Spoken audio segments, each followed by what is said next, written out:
600 000 karuslooma pärast, kes on praegu sellesama Eesti peal.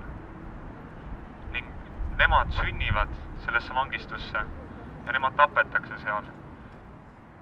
Ning üks asi, mis ma märkasin Boris olles, et ma nägin inimesed kõndisid mööda ja mul oli tunne, et nendest samadest karusloomadest kõnnitakse mööda. Aga me oleme kõik tegelikult kaastundlikud olendid ja meil on kõigil võimalus näidata seda kaastunnet.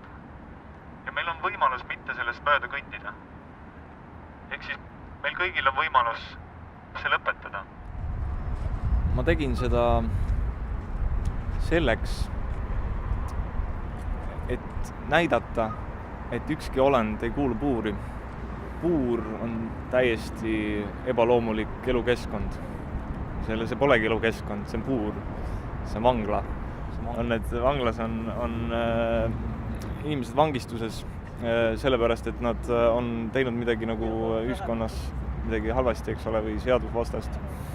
Siis need loomad, nad ei ole midagi teinud. Neid vangistatakse lihtsalt äri nimel, neid vangistatakse raha nimel. Ma ütleks, et vabadus on meie kõige esimene eluvajadus üldse. Olla vaba ja olla, see on kohati nagu elus olemise, et elus olla, sa peadki olema vaba või nagu, et seal puuris nagu olles kõige raskem oli tunda seda, et ma olen kinni, ma olen vangistuses, ma ei saa siit mitte kuskile, kuigi ma teadsin, et need 6 tundi ma tean, et ma saan peale seda ennast mind vabastatakse ja ma saan